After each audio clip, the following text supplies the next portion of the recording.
Good morning to everyone.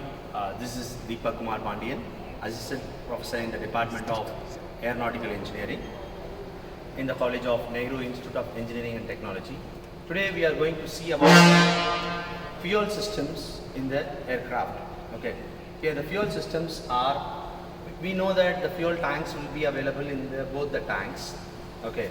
And then the supplies will be supplied by the pressure pump, and then pressure gauge will be there to measure the pressure of the pump, and also there will be an injectors. This is the procedure the fuels will be supplied to the engines. Okay. So here we are going to study about, in the aircraft systems lab, we are going to study about how the fuels will be supplied, and then what are the procedures, what is the how it will be filtered, and then how it will be managed if any blockages or any fuel not supplied to engine, any of the engines. How we are going to study about this. There are two systems are available.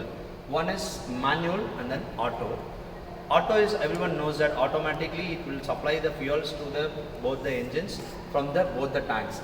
Usually the fuels will be supplied to the engines equally from both the tanks. Okay. If any one of the tanks or any one of the fuel system got damage or any repairs or any shortages, it will be managed by using the fuel systems in the aircraft.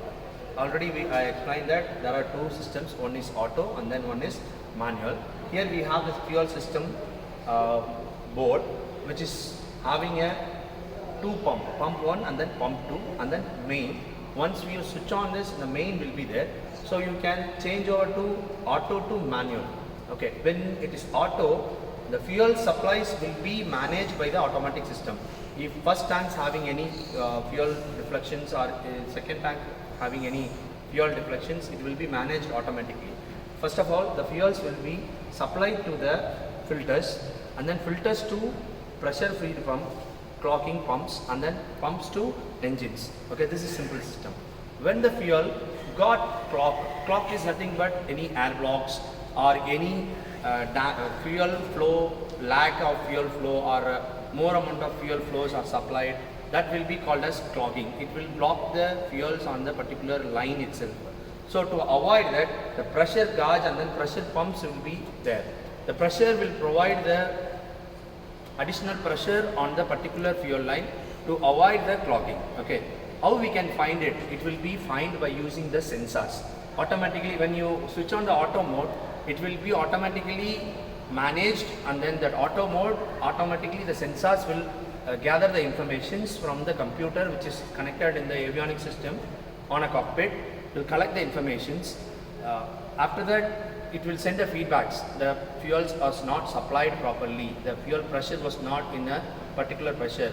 So the pressures will be maintained, and then the pressures will be based on the aircraft manufacturers. It may be 2 to PSI, 2 to 3 PSI or 6 to 7 PSI, based on the size of the engine of a manufacturer of an aircraft, particular aircraft.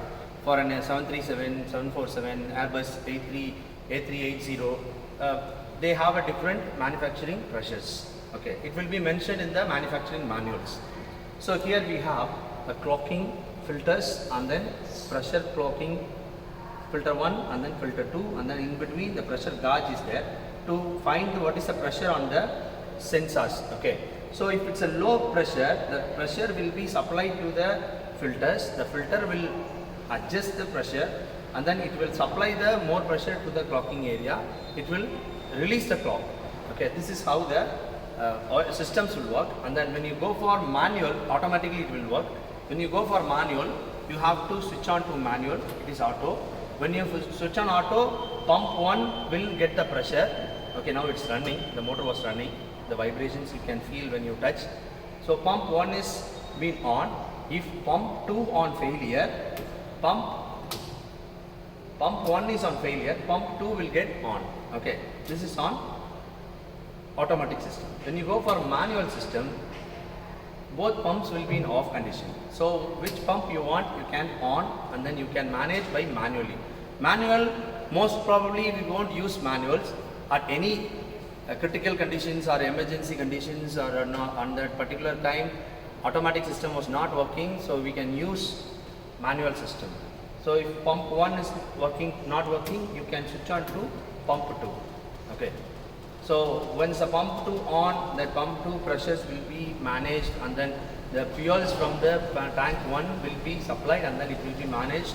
On a particular time, clocking time, fuel should not be stopped. Okay, the same required mass flow rate of fuel should be supplied to the engine. That supply will be managed by either or tanks, or either or by the any one of the pumps. So this is what the fuel system in the aircraft.